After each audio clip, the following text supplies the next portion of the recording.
Philippines versus Crescente Pepaño Nunez. Promulgated October 4, 2017. Decision. Ponente Leonen. To convict an accused, it is not sufficient for the prosecution to present a positive identification by a witness during trial due to the frailty of human memory. It must also show that the identified person matches the original description made by that witness when initially reporting the crime. The unbiased character of the process of identification by witnesses must be likewise shown. Criminal prosecution may result in the severe consequences of deprivation of liberty, property, and where capital punishment is imposed, life. Prosecution that relies solely on eyewitness identification must be approached meticulously, cognizant of the inherent frailty of human memory. Eyewitnesses who have previously made admissions that they could not identify the perpetrators of a crime, but years later and after a highly suggestive process of presenting suspects, contradict themselves and claim that they can identify the perpetrator with certainty are grossly wanting in credibility. Prosecution that relies solely on these eyewitnesses' testimonies failed to discharge its burden of proving an accused's guilt beyond reasonable doubt.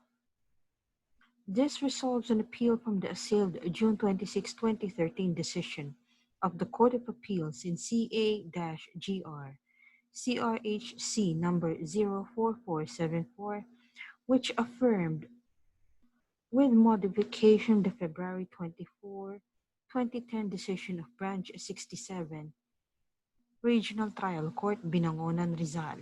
This Regional Trial Court decision found accused appellant Crescente Pepaño Nunez guilty beyond reasonable doubt of robbery with homicide. In an information, George Marciales, Orly Nabia, Paul Pobre, and a certain alias June were charged with robbery with homicide under Article 2941 of the Revised Penal Code as follows: that on or about the 22nd of June 2000, in the municipality of Binangonan, province of Rizal, Philippines, and within the jurisdiction of this honorable court, the above-named accused conspiring, confederating, and mutually helping and aiding one another, armed with handguns, by means of violence against or intimidation of the persons of Felix V. Regencia, Alexander C. Diaz, and Byron J. Di Matulak, with intent to gain, did then and there willfully, unlawfully, and feloniously take and carry away the money amounting to 5,000 pesos belonging to the Caltex gasoline station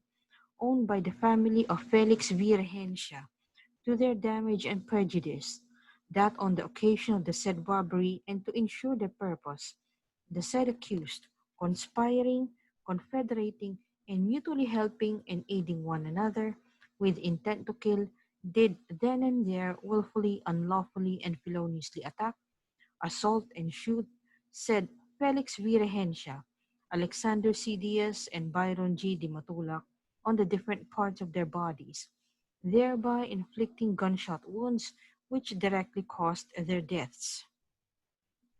At first, only Marciales and Nabia were arrested, arraigned, and tried.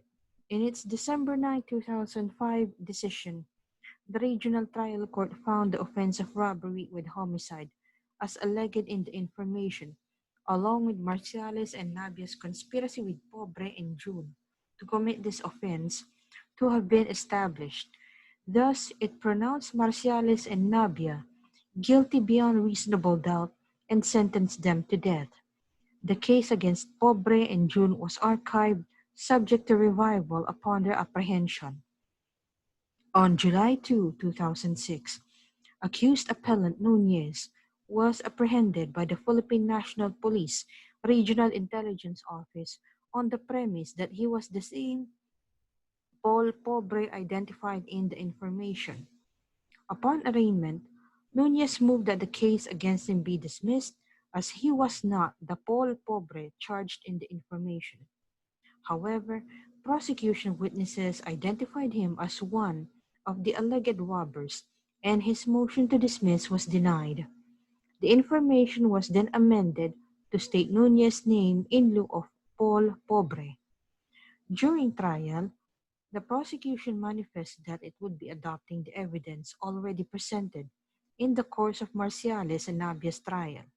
Apart from this, it also recalled prosecution witnesses Ronaldin Cruz and Relen Perez.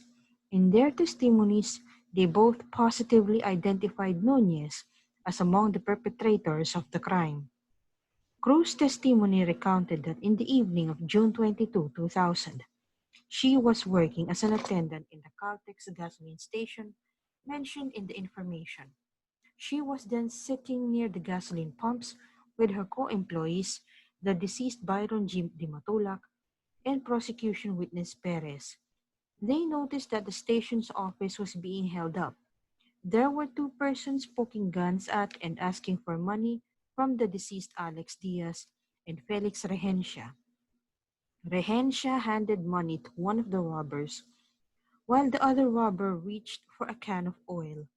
Regencia considered this as enough of a distraction to put up a fight. Regencia and Diaz grappled with the robbers. In the scuffle, Diaz shouted. At the sound of this, two men ran to the office. The first was identified to be Marciales, and the second, according to Cruz, was Nunez. Dimatulak also ran to the office to assist Regencia and Diaz. Marciales then shot Dimatulak while Nunez shot Diaz. Cruz and Perez sought refuge in a computer shop. About 10 to 15 minutes later, they returned to the gasoline station where they found Diaz already dead, Dimatulak gasping for breath, and Regencia wounded and crawling. By then, the robbers were rushing towards the highway. Perez's testimony recounted that in the evening of June 22, 2000, she was working as a sales clerk in the Caltex gasoline station adverted to in the information. While seated with Cruz near the gasoline pumps, she saw Nunez, who was pointing a gun at Diaz, and another man who was pointing a gun at Regencia, inside the gasoline station's office. Diaz shouted that they were being robbed. Another man then rushed to the gasoline station's office, as did her co-employee, Dimatulak. A commotion ensued, where the robber identified as Marciales shot Dimatulak, Diaz, and Regencia. They then ran to their employer's house. Nunez testified in his own defense and recalled the circumstances of his apprehension. He stated that when he was apprehended on July 2, 2006, he was on his way to his aunt's fish store where he was helping since 1999 when a man approached him. He was then dragged and mauled. With his face covered, he was boarded on a vehicle and brought to Camp Vicente Lim in Laguna. He further claimed that on June 22, 2000, he was in Mukuzon, Taytay Rizal, with his aunt at her fish store until about 5 p.m. before going home. At home, his aunt's son fetched him to get pails from the store and bring them to his aunt's house. On February 24, 2010, the Regional Trial Court rendered a decision finding Nunez guilty beyond reasonable doubt of robbery with homicide. This four-page decision incorporated the Regional Trial Court December 9, 2005 decision and added the following singular paragraph in explaining Nunez's supposed complicity. To convict Nunez of robbery with homicide requires proof beyond reasonable doubt that he, 1, took personal property which belongs to another, 2, the taking is unlawful, 3, the taking is done with intent to gain, and 4, the taking was accomplished with the use of violence against or intimidation of persons or by using force upon things. Article 294, 1 of the Revised Penal Code, and 5, by reason or on occasion of the robbery, the crime of homicide shall have been committed. The facts are simple. Nunez, along with Marciales and Navia, robbed the Tayuman Caltex gas station of 5,000 pesos and some cans of oil. For such booty, he, along with his fellow thieves, shot and killed Felix Regencia, Alexander C. Diaz, and Byron G. Di Matulac. He was positively and unequivocally identified by Renel Cruz and Ronaldin Perez as one of the perpetrators, even as he tried to hide behind another name and was arrested later.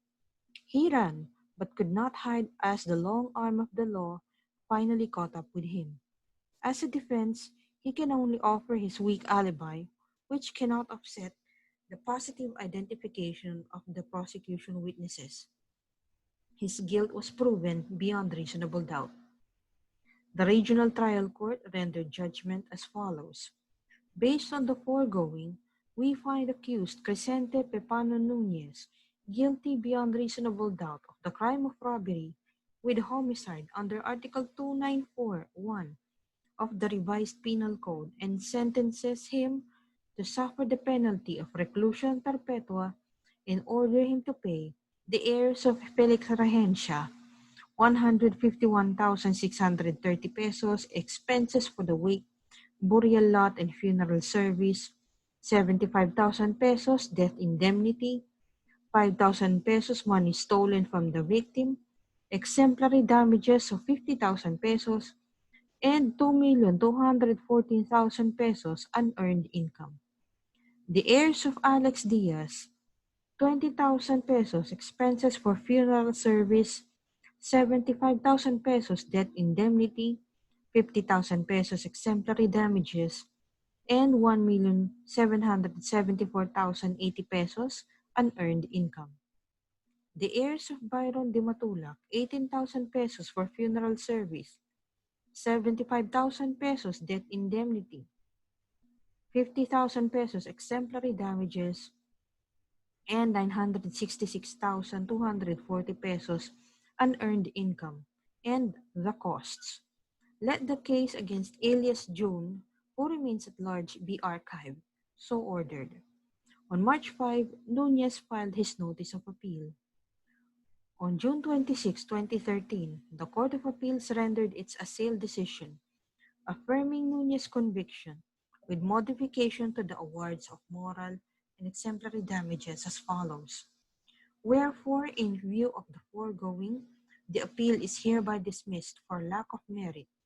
The decision dated February 24, 2010 of the Regional Trial Court of Binangonan, Rizal, Branch 67, in criminal case number 00-473 is hereby affirmed with modification.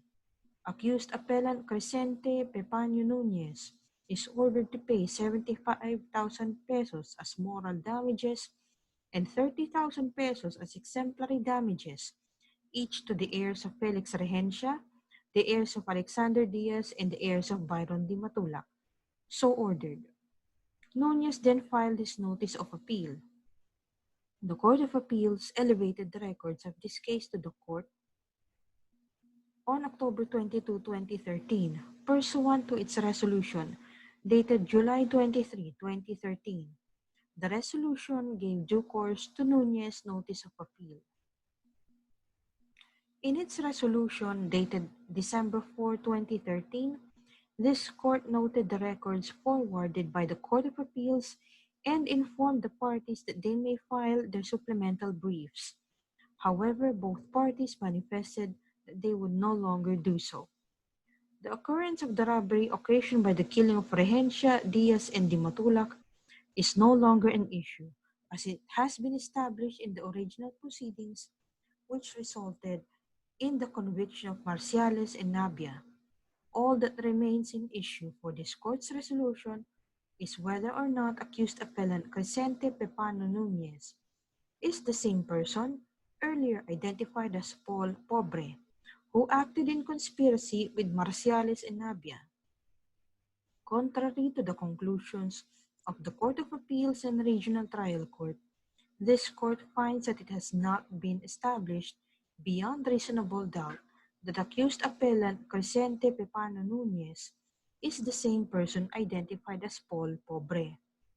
Thus, this court reverses the court's acquittal and acquits accused appellant Crescente Pepano Nunez. The prosecution case rises and falls on the testimonies of eyewitnesses Cruz and Perez. The necessity of their identification of Nunez is to manifest that the prosecution saw it fit to recall them to the stand, even as it merely adopted the evidence already presented in the trial of Marciales and Navia. Cruz and Perez's testimony centered on their supposed certainty as to how it was Nunez himself, excluding any other person who participated in the robbery and homicide. This court finds the supposed certainty and the premium placed on it by the Court of Appeals and the Regional Trial Court to be misplaced. There are two principal witnesses who allegedly identified accused appellant as the same pobre who participated in the robbery holdup. When Cruz, the first witness, was initially put on the witness stand, he asserted that she could not recall any of the features of pobre. After many years, with the police presenting her with the accused appellant, she positively identified him as the missing perpetrator. The second principal witness testimony on the alleged participation of accused appellant is to fundamentally at variance with that of other principal witness. The prosecution did not account for the details of the presentation of accused appellant to the two witnesses after he was arrested. Finally, these witnesses' alleged positive identification occurred almost 8 years for the first witness and almost 9 years for the second witness from the time of the commission of the offense. The frailty of human memory is a scientific fact. The danger of inordinate reliance on human memory in criminal proceedings, where conviction results in the possible deprivation of liberty, property, and even life, is equally established. Human memory does not record events like a video recorder. In the first place, human memory is more selective than a video camera.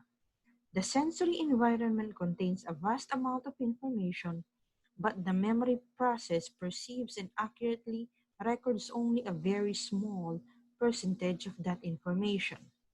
Second, because the act of remembering is reconstructive, akin to putting puzzle pieces together, human memory can change in dramatic and unexpected ways because of the passage of time or subsequent events, such as exposure to post-event information like conversations with other witnesses or media reports. Third, memory can also be altered through the reconstruction process. Questioning a witness about what he or she perceived and requiring the witness to reconstruct the experience can cause the witness memory to change by unconsciously blending the actual fragments of memory of the event with information provided during the memory retrieval process. Eyewitness identification, or what our jurisprudence commendably refers to as positive identification, is the bedrock of many pronouncements of guilt. However, eyewitness identification is but a product of flawed human memory.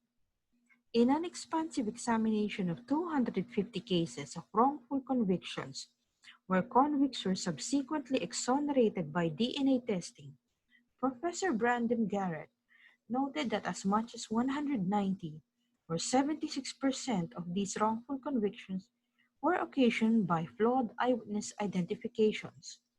Another observer has more starkly characterized eyewitness identifications as the leading cause of wrongful convictions.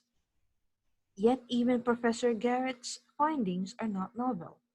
The fallibility of eyewitness identification has not been recognized and has been the subject of concerted scientific study for more than a century.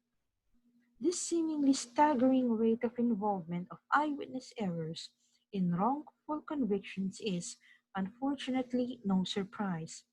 Previous studies have likewise found eyewitness errors to be complicated in the majority of cases of wrongful conviction. But Garrett's analysis went farther than these previous studies.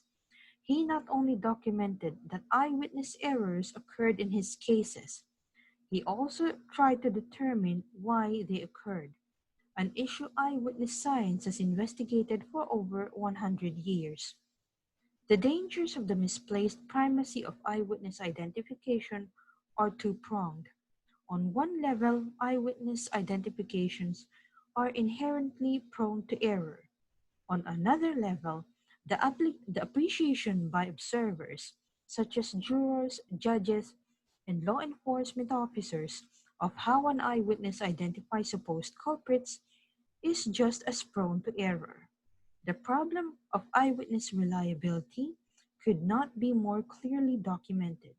The painstaking work of the Innocence Project, Brandon Garrett, and others who have documented wrongful convictions, participated in the exonerations of the victims, and documented the role of flawed evidence in all sorts has clearly and repeatedly revealed the two-pronged problem of unreliability for eyewitness evidence.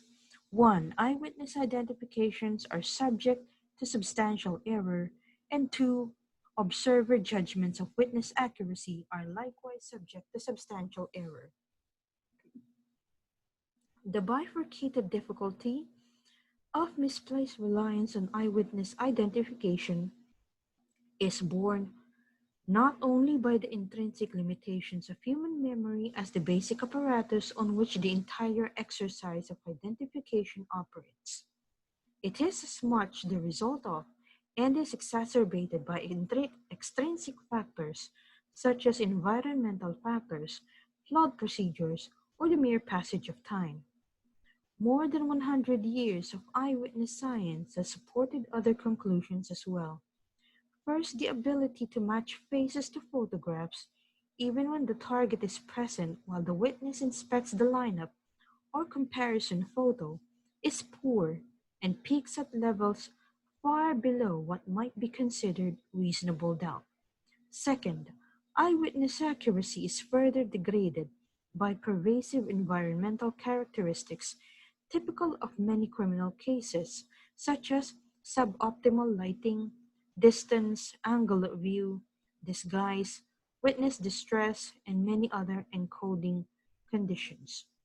Third, memory is subject to distortion due to a variety of influences not under control of law enforcement that occur between the criminal event and identification procedures during such procedures.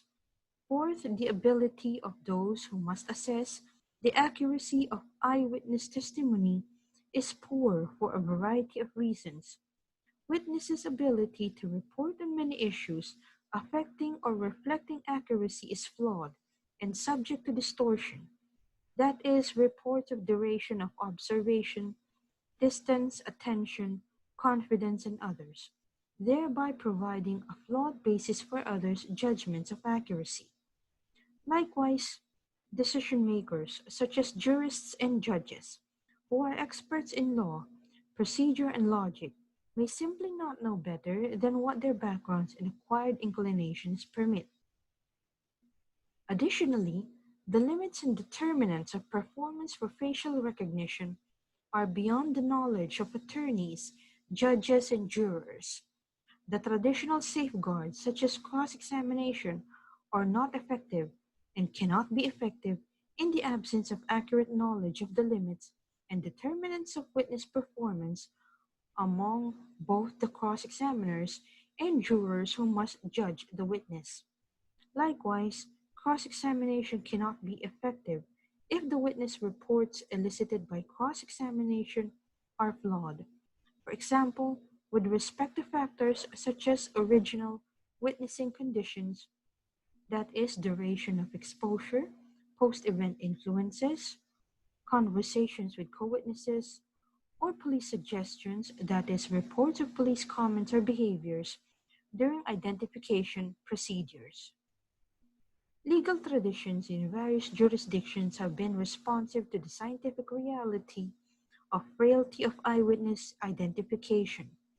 In the United States, the Supreme Court ruled for the first time that the Constitution requires suppression of some identification evidence. In three of its decisions all rendered on June 12, 1967. United States versus Wade, Gilbert versus California, and Stovall versus Deno. Stovall emphasized that such suppression, when appropriate, was a matter of due process. Until the latter half of the 20th century, the general rule in the United States was that any problems with the quality of eyewitness identification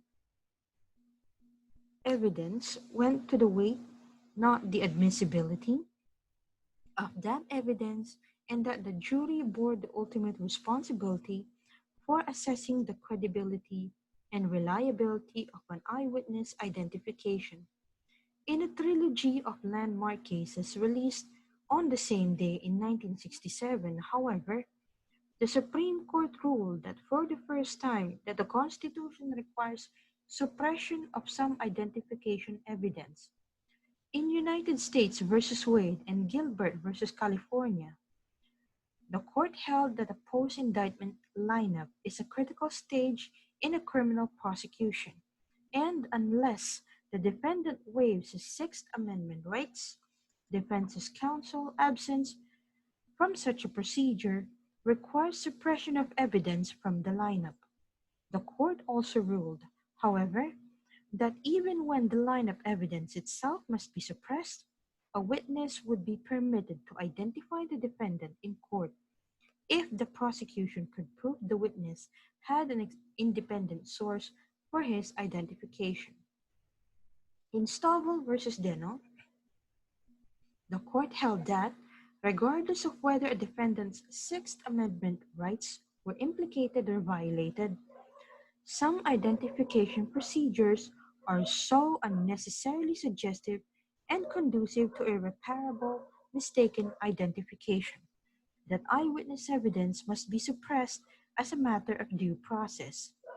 In Wade, the United States Supreme Court noted that the factors judges should evaluate in deciding the independent source question include the prior opportunity to observe the alleged criminal act, the existence of any discrepancy between any pre-lineup description and the defendant's actual description, any identification prior to lineup of another person, the identification by picture of the defendant prior to the lineup, failure to identify the defendant on a prior occasion, and the lapse of time between the alleged act and the lineup identification. 9 months later, in Simmons versus United States, the United States Supreme Court calibrated its approach by focusing on that case on the overall reliability of the identification evidence rather than merely the flaws in the identification procedure. Ultimately, the court concluded that there was no due process violation in admitting the evidence because there was little doubt that the witnesses were actually correct in their identification of Simmons. Scholars have frequently characterized Simmons as the beginning of the court's unraveling of a robust protection it had offered in Stovall. While Stovall provided a per se rule of exclusion for evidence derived from flawed procedures, Simmons rejected this categorical approach in favor of a reliability analysis that would often allow admission of eyewitness evidence even when an identification procedure was unnecessarily suggestive. In more recent Supreme Court decisions, the United States has reaffirmed its shift toward the reliability analysis as opposed to a focus merely on the problematic identification procedures beginning in 1972 through Neal versus Biggers.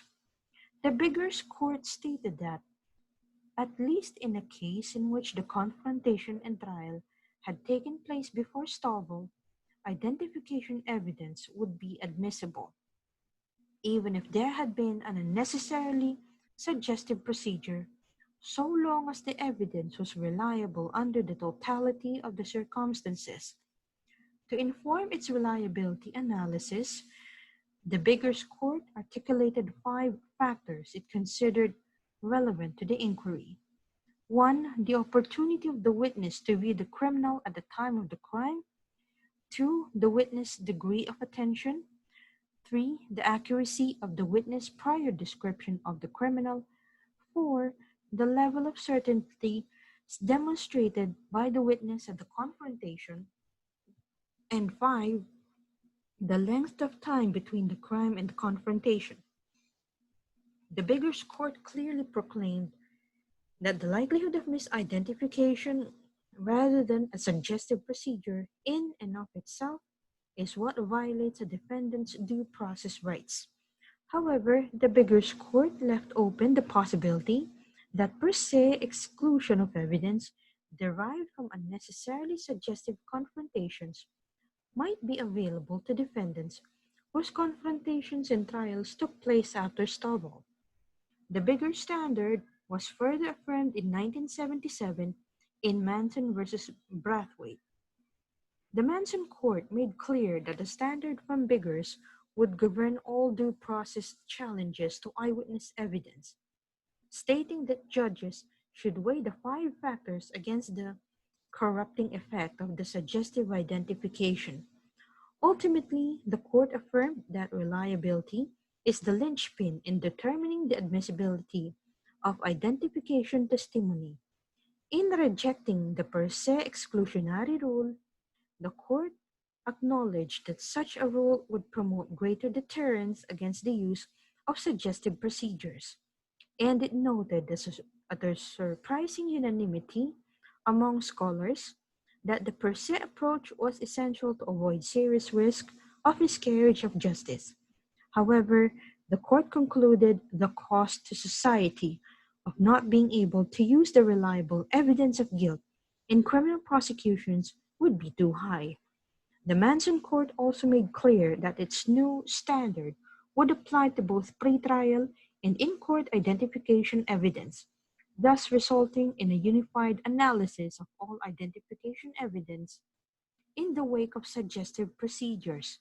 In contrast, the Stovall court had not specified whether unnecessarily suggestive procedures would require per se of both pretrial identification evidence and any in-court identification, or alternatively, whether witnesses who had viewed unnecessarily suggestive procedures might nonetheless be allowed to identify defendants in court after an independent source determination. A 2016 article notes that Manson remains the federal constitutional standard. It also notes that the vast majority of states have also followed Manson in interpreting the requirements of their own constitutions. The United Kingdom has adopted the Code of Practice for the identification of persons by police officers. It concerns the principal methods used by police to identify people in connection with the investigation of offenses and the keeping of accurate and reliable criminal records, and covers eyewitness identifications. This code puts in place measures advanced by the corpus of research in enhancing the reliability of eyewitness identification, specifically by impairing the suggestive tendencies of conventional procedures.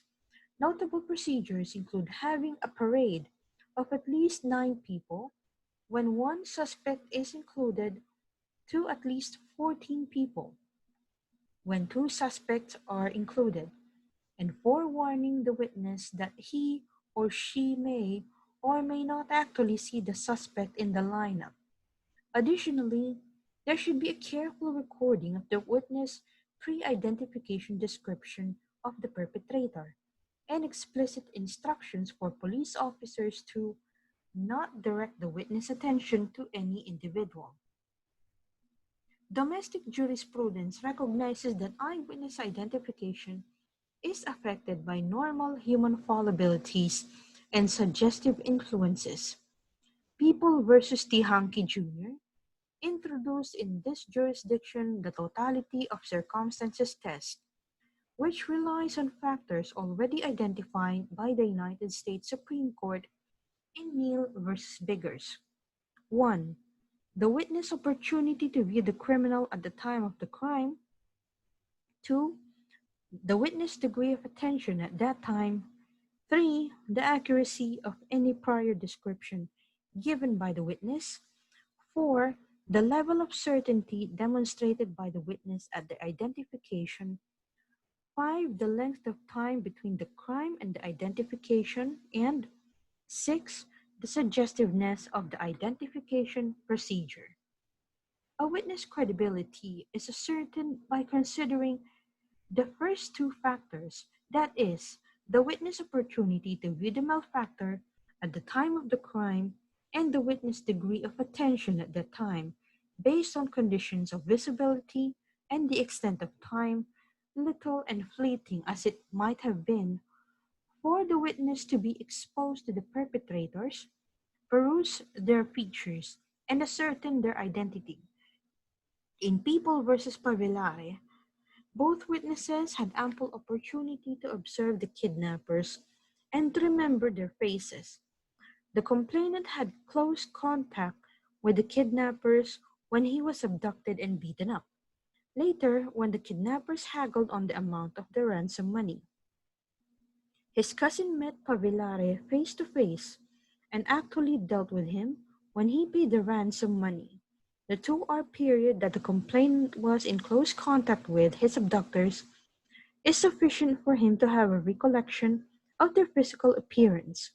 Complainant admitted in court that he would recognize his abductors if he saw them again, and upon seeing Pavillare, he immediately recognized him as one of the malefactors, as he remembered him as the one who blocked his way, beat him up, haggled with the complainant's cousin, and received the ransom money. As an indicium of candor, the private complainant admitted that he did not recognize the co-accused, Sotero Santos, for which reason the case was dismissed against him. Apart from extent or degree of exposure, this court has also appreciated a witness' specialized skills or extraordinary capabilities. People versus Sanchez concerned the theft of an armored car. The witness, a train guard, was taken by this court as being particularly alert about his surroundings during the attack.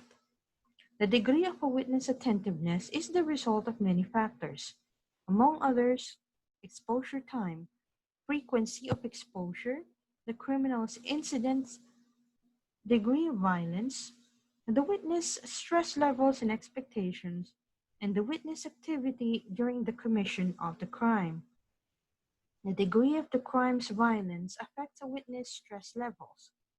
A focal point of psychological studies has been the effect of the presence of a weapon on a witness' attentiveness.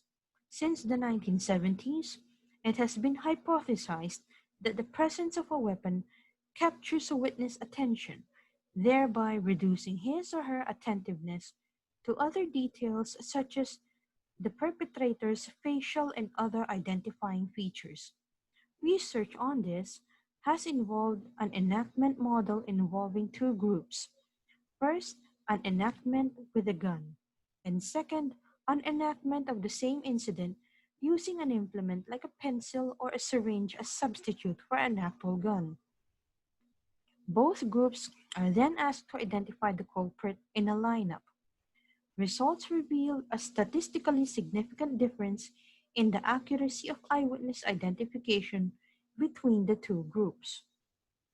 The influence of a weapon focus variable on an eyewitness performance can only be estimated post hoc, yet the data here do offer a rather strong statement. To not consider a weapon's effect on eyewitness performance is to ignore relevant information. The weapon effect does reliably occur, particularly in crimes of short duration in which a threatening weapon is visible. Identification accuracy and feature accuracy of witnesses are likely to be affected, although, as previous research has noted, there is not necessarily a concordance between the two. Our jurisprudence has yet to give due appreciation to scientific data on weapon focus. Instead, what is prevalent is the contrary view, which empirical studies discredit. For instance, In People versus Sartagoda, the most natural reaction for victims of criminal violence is to strive to see the looks and faces of their assailants and observe the manner in which the crime was committed. Most often, the face of the assailant and body movements thereof create a lasting impression which cannot easily be erased from their memory. Rather than a sweeping approbation of a supposed natural propensity for remembering the faces of the assailants, this court now emphasizes the need for courts to appreciate the totality of circumstances in the identification of perpetrators of crimes. Apart from the witness opportunity to view the perpetrator during the commission of the crime and the witness' degree of attention at that time, the accuracy of any prior description given by the witness is equally vital.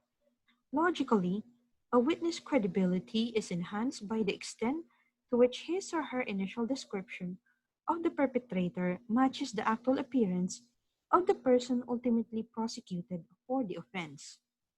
Nevertheless, discrepancies, when properly accounted for, should not be fatal to the prosecution's case. For instance, in Lumano versus People, this court recognized that age estimates cannot be made accurately. Though his estimate of Joel's age was not precise, it was not that far from his true age, especially if we consider that being a tricycle driver who was exposed daily to sunlight, Joel's looks may give a first impression that he is older than his actual age.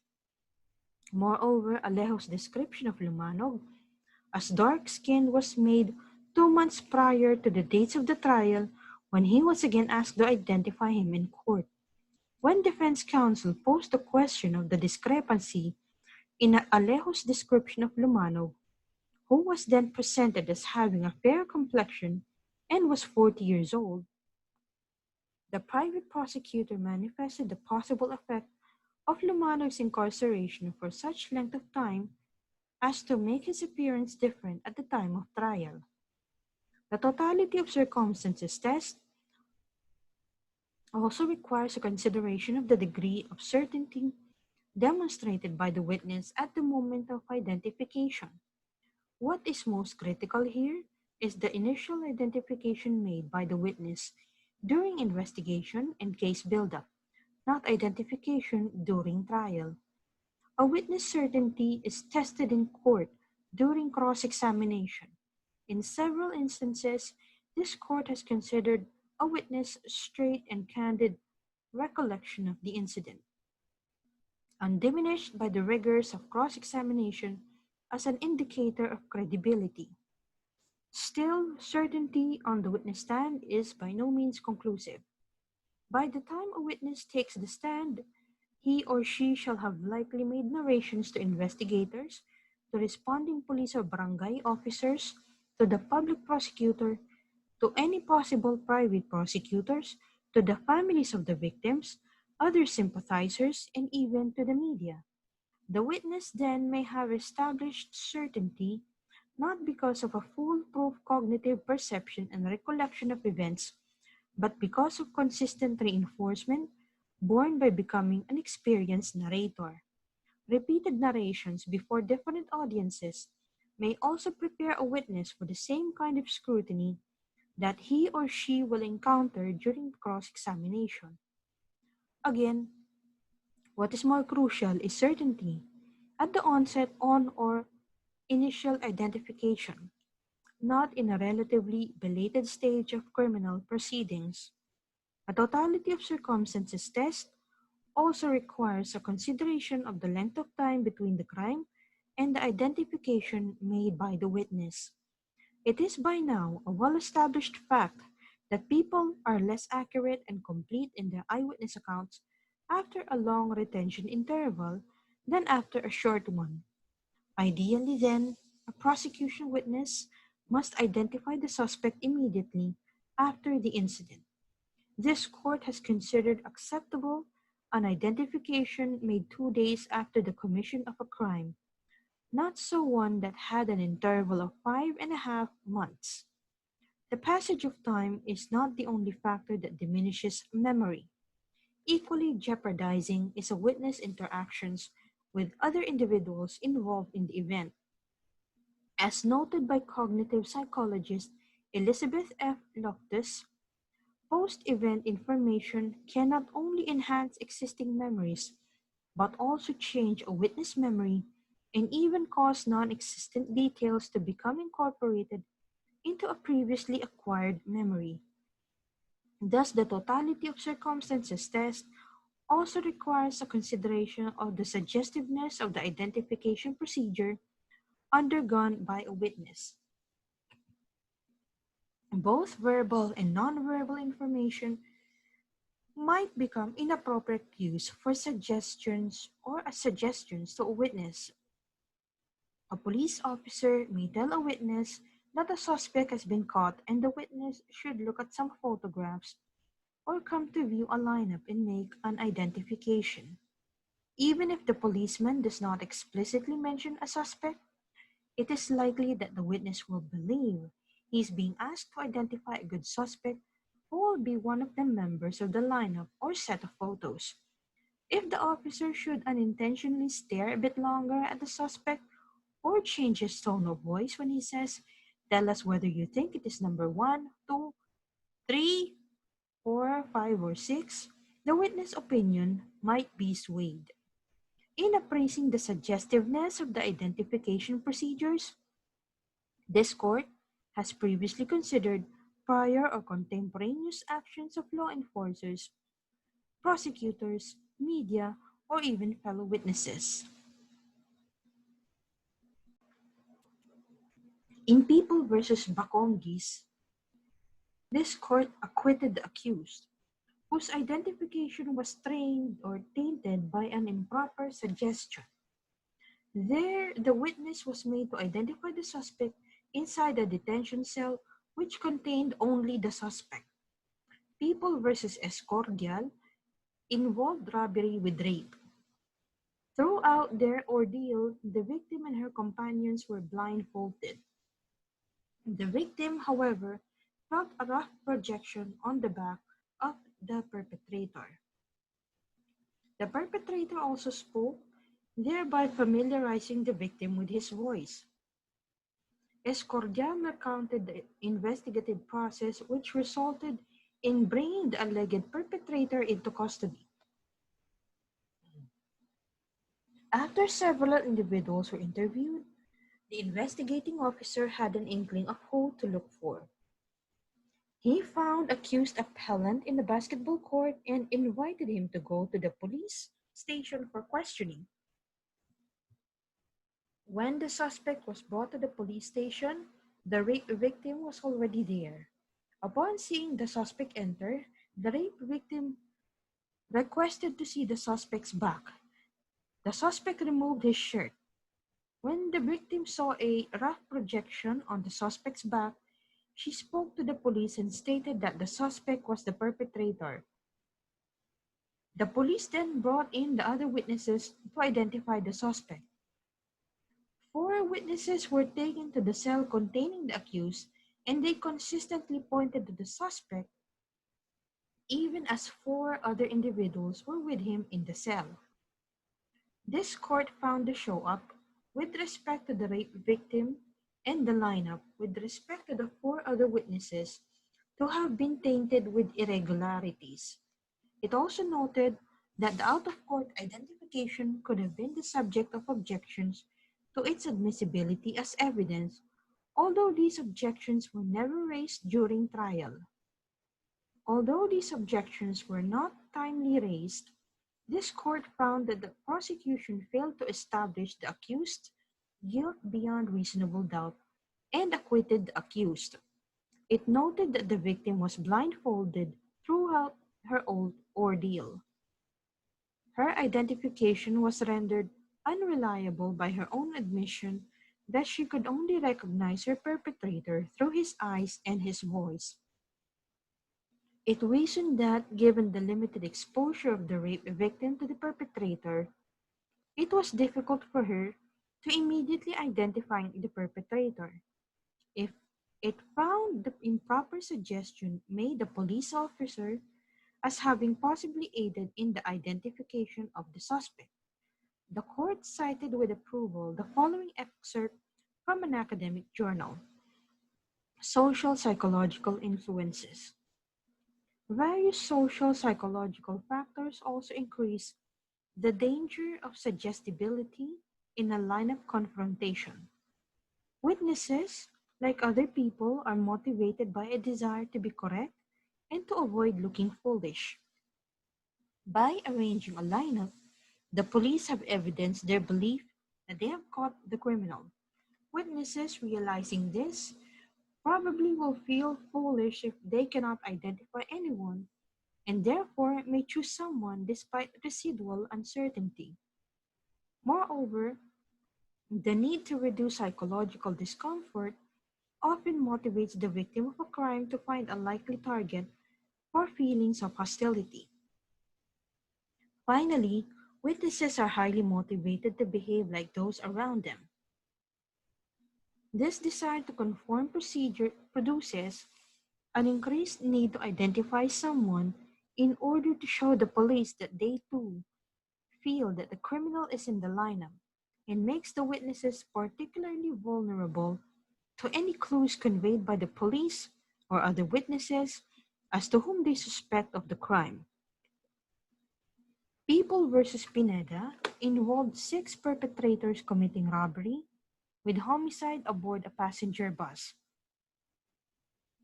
A passenger recalled that one of the perpetrators was referred to as Toti by his companions. The police obviously knew that a certain Toti Jacob belonged to the robbery gang of Rolando Pineda. At that time, Pineda and another companion were in detention for another robbery. The police presented photographs of Pineda and his companion to the witness, who positively identified the two as among the perpetrators. This court found the identification procedure unacceptable. It then articulated two rules for out-of-court identifications through photographs. The first rule in proper photographic identification procedure is that a series of photographs must be shown, and not merely that of the suspect. The second rule directs that when a witness is shown a group of pictures, their arrangement and display should in no way suggest which one of the pictures pertains to the suspect. Non-compliance with these rules suggests that any subsequent corporal identification made by a witness may not actually be the result of reliable recollection of the criminal incident. Instead, it will simply confirm false evidence induced by the suggestive presentation of photographs to a witness. Pineda further identified 12 danger signals that might indicate erroneous identification. Its list is by no means exhaustive, but it identifies benchmarks which may complement the application of the totality of circumstances rule. These danger signals are: 1. The witness originally stated that he could not identify anyone. 2. The identifying witness knew the accused before the crime, but made no accusation against him when questioned by the police. 3. A serious discrepancy exists between the identifying witness' original description and the actual description of the accused. 4. Before identifying the accused at the trial, the witness erroneously identified some other person. 5. Other witnesses to the crime fail to identify the accused. 6. Before trial, the witness sees the accused but fails to identify him. 7. Before the commission of the crime, the witness had limited opportunity to see the accused. 8. The witness and the person identified are of different racial groups. 9. During his original observation of the perpetrator of the crime, the witness was unaware that a crime was involved. 10. A considerable time elapsed between the witness' view of the criminal and his identification of the accused. 11. Several persons committed the crime. And 12. The witness fails to make a positive trial identification. Pineda underscored that the more important duty of the prosecution is to prove the identity of the perpetrator and not to establish the existence of the crime. Establishing the identity of the perpetrators is a difficult task because of this jurisdiction's tendency to rely more on testimonial evidence rather than on physical evidence. Unlike the latter, testimonial evidence can be swayed by improper suggestions. Legal scholar Patrick M. Wall notes that improper suggestion probably accounts for more miscarriages of justice than any other single factor.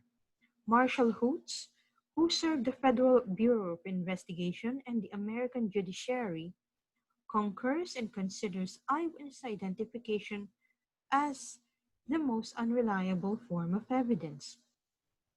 People versus Rodrigo involved the same circumstances as Pineda. The police presented a singular photograph for the eyewitness to identify the person responsible for a robbery with homicide. The witness identified the person in the photograph as among the perpetrators. This court stated that, even as the witness subsequently identified the suspect in court, such identification only followed an impermissible suggestion in the course of photographic identification.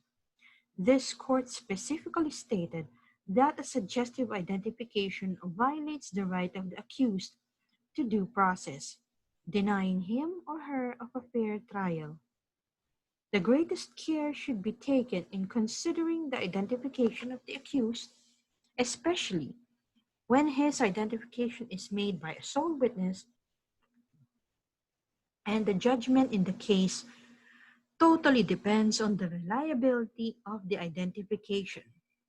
This level of care and circumspection applies with greater vigor when, as in the present case, the issue goes beyond pure credibility into constitutional dimensions arising from the due process rights of the accused. The initial photographic identification in this case carries serious constitutional law implications in terms of the possible violation of the due process rights of the accused, as it may deny him his rights to a fair trial to the extent that his in-court identification proceeded from and was influenced by impermissible suggestions in the earlier photographic identification. In the context of this case, the investigators might not have been fair to Rodrigo if they themselves, purposely or unwittingly, fixed in the mind of Rosita, or at least actively prepared her mind to, the thought that Rodrigo was one of the robbers. Effectively, this act is no different from coercing a witness in identifying an accused, varying only with respect to the means used. Either way, the police investigators are the real actors in the identification of the accused. Evidence of identification is effectively created when none really exists. Emphasis supplied. Applying these standards, this court finds the identification made by prosecution witnesses, Cruz and Perez, unreliable. Despite their identification, there remains reasonable doubt if accused appellant Nunez is the same pobre who supposedly committed the robbery with homicide along with Marciales and Nabia. The prosecution banks on the following portion of Cruz's testimony. The Court of Appeals heavily relies on the same portion, reproducing parts of it in its decision. Madam Witness, where were you on June 22, 2000 in the afternoon? I was on duty at Tayuman Caltex Station, ma'am. And while you were on duty, what happened, if any? While we were on duty, there was a pickup which was getting gas and the person was in front and we were joking, baka kami ma-hold up. Yun pala, hina-hold up na kami sa opisina. You mentioned that there was already hold up happening? Yes, ma'am. What time was that when you noticed that hold up? Around 8 p.m. Where was the holdup going on? In the office, ma'am. And how far is that office from where you were at that time? How many meters? From here to the wall of the court. Anyway, I have the reference. What happened after you were there after there that was a holdup going on inside the office of the Caltech station? After that, me and my companions ran to the computer shop which is beside the office. By the way, why were you at the Caltex gasoline station? I was an attendant, ma'am. You mentioned that you proceeded to the computer shop which is beside the office? Yes, ma'am. Where did you run? Inside or outside the computer shop? Inside, ma'am. Before you went inside, what did you witness after you saw that there was a holdup inside the office? I saw that one of our companions, a gun was pointed to him and also to our employer. Who was your companion who was pointed with a gun? Alex Diaz and Kuya Alex, my employer.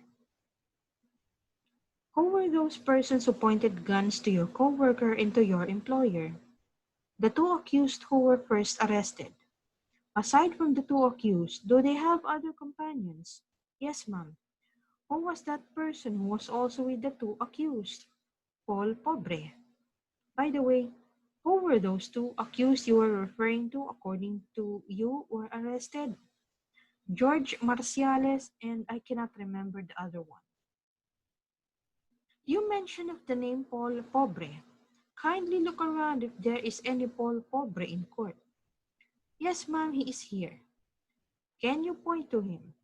He is that one. Witness is pointing to a person wearing a yellow shirt who, when asked, gave his name as Crisanto Pepaño. Who told you that the name of the person is Paul Pobre?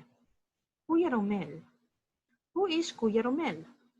Brother of my employer, Kuya Alex. Who was apprehended in Laguna? He is the one, Paul Pobre. What was the participation of that person you pointed to as being the companion of accused George Marciales and the other one? He was the one who entered last and who shot. Who did he shoot? Kuya Alex. The prosecution similarly banks on the narration and identification made by Perez. Madam Witness, when Alex, the accused you pointed a while ago, the other accused, Marciales, and your boss, all of them were inside the computer shop, the office of Caltex? At first, no, ma'am. Nagsimula po kasi andun po kami sa labas. May lalaking nakatayo po doon sa malapit sa road. Siya po yung na-identify before as George Marciales. Ang nakita ko lang naming una sa loob, apat po sila. Si Boss, si Alex, that man, and the man identified before as Orly Navia. Where were you at that time when these four persons were inside the office? We were sitting in an island near the three pumps in front of the gas station, ma'am. The office in relation to that island is at the back. Is that correct? Yes, ma'am. There were no customers at that time? None, ma'am. The cashier where Alex's position is facing you. Is that correct? Yes, ma'am. So it was the back of the accused that you saw. Is that correct? No, ma'am. Sa pinto po kasi yung register namin. So, andito po si Alex, nakatungo po siya, andito po yung accused, nakaganito po siya, nakatutok po sa kanya. Witness was standing while demonstrating the incident between the accused and Alex inside the office. Very clear po yung itsura niya nung nakita po namin siya. How far is that island from the cashier? From the place you were seated right now? Around 4 to 5 meters, ma'am. Were you able to hear the conversation considering that a distance of 4 to 5 meters? I heard nothing, ma'am, except that when Alex shouted, "Byron, tulong, hinohold up tayo." Alex was shouting while he was still inside the office? Yes, ma'am. and it was Byron who ran towards the office. The first one was George Marciales. Byron only followed him. Where was George Marciales before he entered that office? He was near the road, ma'am. But that is not within the gas station's premises. Bali, ito po yung pinaka-sementado. Andito siya. Witness referring to the places where Marciales is. When you said the cemented area, you were referring to the National Road. Yes, ma'am. After Byron went inside the said office, were you able to see what happened inside? Yes, ma'am. Nakasuntok po siya ng isa kay George. Tapos tinadyakan po siya sa tagiliran, tsaka binaril po siya. Tapos bumagsak na po siya. You were still outside your office at that time? Yes, ma'am. Nobody was with you at that time aside from your co-employees. Only the accused was inside at that time. Yes, ma'am. You did not run or ask for help considering that Caltex is along the National Road? Honestly speaking, we were not able to say anything at that time, ma'am. Were you able to know how the accused went out of the office? After po ng pag-shoot sa kanila, tumakbo po kami ni Rona doon sa may computer shop sa bahay po nila. Pagkaraan po ng ilang minuto, lumabas kami.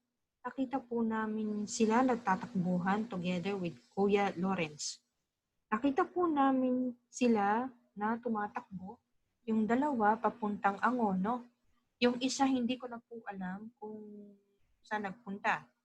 Nakita na lang po namin si boss na gumagapang asking for help.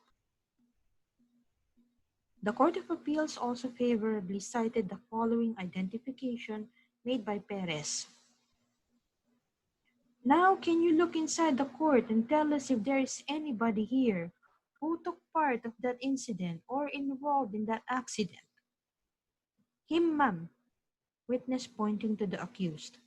What was the participation of that man whom you pointed today in that robbery with homicide intent in Caltex gasoline station?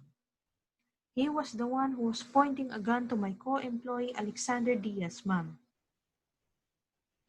These identifications are but two of a multitude of circumstances that the Regional Trial Court and the Court of Appeals should have considered in determining whether or not the prosecution has surmounted the threshold of proof beyond reasonable doubt. Lamentably, they failed to give due recognition to several other factors that raise serious doubts on the soundness of the identification made by prosecution witnesses Cruz and Perez. First and most glaringly, Cruz had previously admitted to not remembering the appearance of the fourth robber, the same person she would later claim with supposed certainty as Nunez. In the original testimony she made in Marciales and Nabia's trial in 2002, she admitted to her inability to identify the fourth robber. Can you describe the other hold-upper during that date and time who were the companions of George Marciales? I cannot describe them, ma'am. Why can you not describe the appearance of the other hold-upper? I cannot remember their appearances, ma'am. At what particular point in time did the fourth hold-upper went inside the office? When they were wrestling with each other, ma'am. Was that before the shooting or after? Before the shooting, ma'am. Second, by the time Cruz and Perez stood at the witness stand in Nunez, roughly 8 years had passed since the robbery incident. Third, as the People's Appellee's brief concedes, witnesses' identification of Nunez did not come until he had been arrested. In fact, it was not until the occasion of his arraignment, Nunez was the sole object of identification in an identification process that had all but pinned him as the perpetrator. Cruz's admission that she could not identify the fourth robber anathemized any subsequent identification. Moreover, the prosecution, the Court of Appeals, and the Regional Trial Court all failed to account for any intervening occurrence That explains why and how Cruz shifted from complete confusion to absolute certainty. Instead, they merely took her and Perez's subsequent identification as unassailable and trustworthy because of a demeanor apparently indicating certitude. The conviction of an accused must hinge less on the certainty displayed by a witness when he or she has already taken the stand, but more on the certainty he or she displayed and the accuracy he or she manifested at the initial and original opportunity to identify the perpetrator. Cruz had originally admitted to not having an iota of certainty, only to make an unexplained complete reversal and implicate Nunez as among the perpetrators. She jeopardized her own credibility. Cruz and Perez's predicaments are not aided by sheer length of time that had lapsed from the criminal incident until the time they made their identifications. By the time Cruz made the identification, 7 years and 8 months had lapsed since June 22, 2000. As for Perez, 8 years and 9 months had already lapsed. In People versus Rodrigo, this court considered a lapse of 5.5 months as unreliable. Hence, there is a greater reason that this court must exercise extreme caution for identifications made many years later. This is consistent with the healthy sense of incredulity expected of courts in criminal cases, where the prosecution is tasked with surmounting the utmost threshold of proof beyond reasonable doubt. It is not disputed that Nunez's identification by Cruz and Perez was born only by Nunez's arrest on July 2, 2006. The prosecution even acknowledged that his identification was initially done only to defeat his motion to have the case against him dismissed. Evidently, Nunez's identification before trial proper was made in a context which had practically induced witnesses to identify Nunez as a culprit. Not only was there no effort to countervail the likelihood of him being identified, it even seemed that the prosecution and others that had acted in his behalf, such as the apprehending officers, had actively designed a situation where there would be no other possibility than for him to be identified as the perpetrator of the crime. The dubiousness of Nunez's presentation of identification is further exacerbated by the circumstances of his apprehension. In a manifestation filed by the Court of Appeals, which, quite notably, the prosecution never bothered repudiating, Nunez recounted how his apprehension appeared to have been born by nothing more than the crudeness and sloth of police officers. 6. That the truth of the matter, as far as the offended charged against me, I have no truthfulness, no having any reality, as it was indeed only a mere strong manufactured, fabricated, and unfounded allegations against me, just to get even with me of my intolerable disciplinary actions of some individuals who had a personal grudge against me. 9. That with all due respect, I have nothing to do with the offense charged, and it is not true that the case was charged against me. It is Paul Borbe Ipipiano. It was wrong person picked up by the police officer, because the said Paul Borbe Ipipiano was charged of several crimes, while me, my record has no single offense against me. 10. That with due respect, there was no truthfulness that I was the one who committed the said crime. It was a big mistake because we have the same family name. They just pick up the wrong person, which is innocent to the said crime. 11. That with all due respect, it was not true. Also that it was me who committed that said crime. It was Paul Borbe Ipipiano is the one because he was habitual in doing crime in our community. In fact, My record is clean. Never been committed any crime in my life. I am a concerned citizen who can help our community well. Emphasis applied.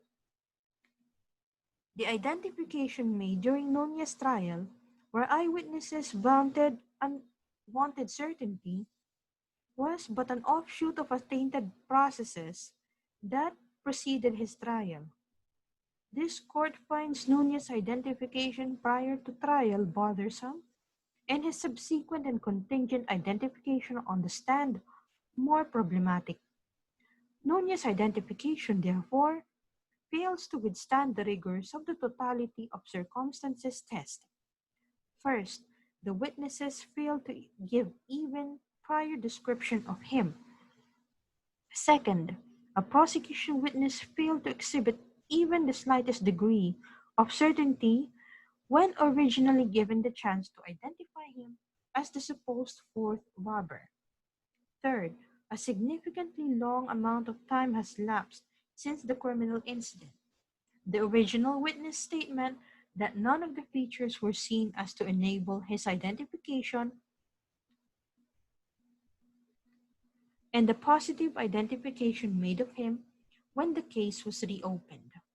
And finally, his presentation for identification before and during trial was peculiarly, even worrisomely, suggestive as to practically induce in prosecution witnesses the belief that he, to the exclusion of any other person, must have been the supposed fourth robber. These deficiencies and the doubts over Cruz and Perez's opportunity to peruse the fourth robber's features and their degree of attentiveness during the crime clearly show that this case did not manage to satisfy even one of the six factors that impel consideration under the totality of circumstances test. Recall that both prosecution witnesses, Cruz and Perez, acknowledged the extreme stress and fright that they experienced on the evening of June 22, 2000. As both Cruz and Perez recalled, it was enough for them to run and seek refuge in a computer shop. Their tension was so palpable that even Cruz and Perez's recollections of what transpired and of how Nunez supposedly participated in the crime are so glaringly different. According to Cruz, two other persons initiated the robbery by pointing guns at Regencia and Diaz inside the gasoline station's office. It was supposedly only later when Diaz shouted that a third robber, Marciales, and the fourth robber, allegedly Nunez, ran in to assist the first two robbers. In contrast, Perez claimed that Nunez was one of the two robbers who were initially already in the office. Nunez was then supposedly pointing a gun at Diaz while the other robber was pointing a gun at Regencia. They both claimed that after Diaz shouted, the first two robbers received assistance. Cruz, however, claims that two additional robbers came to the aid of the first two, while Perez claims that there was only one additional robber. In the scuffle that ensued in the office, Cruz claims that Marciales shot Di Matulak while Nunez shot Diaz. For her part, Perez claims that Marciales was the one who fired shots at Regencia, Diaz, and Di Matulak. Jurisprudence holds that inconsistencies in the testimonies of prosecution witnesses do not necessarily jeopardize the prosecution's case.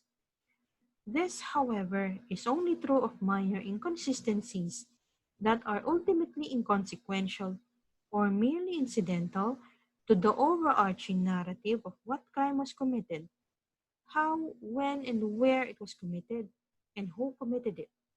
It is well settled that inconsistencies on minor details do not affect credibility, as they only refer to collateral matters which do not touch upon the commission of the crime itself. The inconsistencies here between Cruz and Perez are far from trivial. At issue is precisely the participation of an alleged conspirator whose name the prosecution did not even know for proper indictment. Yet, where the prosecution witnesses cannot agree is also precisely how the person who now stands accused actually participated in the commission of the offense. Their divergences are so glaring that they cannot demonstrate the prosecution's failure to establish Nunez's complicity. These failings by the prosecution vis-a-vis the totality of circumstances test are also indicative of many of the 12 danger signals identified in People versus Pineda to be present in this case. On the first, fifth, and 12th danger signals, prosecution witness Cruz originally made an unqualified admission that she could not identify the fourth robber. On the third danger signal, there is not even an initial description with which to match or countercheck Nunez. On the 10th danger signal, a considerable amount of time had passed since Cruz and Perez witnessed the crime and their identification of Nunez. On the 11th danger signal, several perpetrators committed the crime. Conviction in criminal cases demand proof beyond reasonable doubt. While this does not require absolute certainty, it calls for moral certainty. It is the degree of proof that appeals to a magistrate's conscience. An accused has in his favor the presumption of innocence, which the Bill of Rights guarantees. Unless his guilt is shown beyond reasonable doubt, he must be acquitted. This reasonable doubt standard is demanded by the Due Process Clause of the Constitution, which protects the accused from conviction, except upon proof beyond reasonable doubt of every fact necessary to constitute the crime with which he is charged. The burden of proof is on the prosecution, and unless it discharges that burden, the accused need not even offer evidence in his behalf, and he would be entitled to an acquittal. Proof beyond reasonable doubt does not, of course, mean such degree of proof as excluding possibility of error produces absolute certainty. Moral certainty only is required, or that degree of proof which produces conviction in an unprejudiced mind. The conscience must be satisfied that the accused is responsible for the offense charged. This court is unable to come to a conscientious satisfaction as to Nunez's guilt.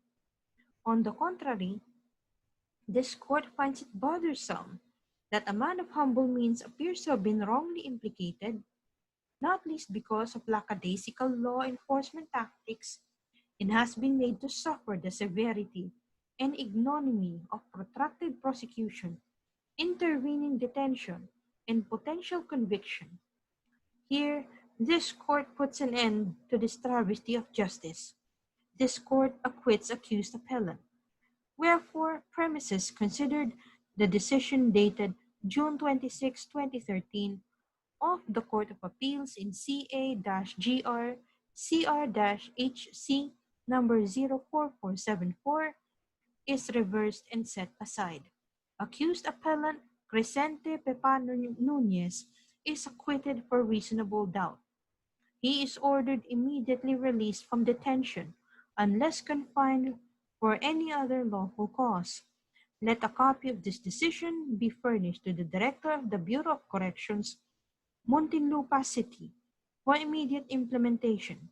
The Director of the Bureau of Corrections is directed to report to this court within 5 days from receipt of this decision the action he has taken.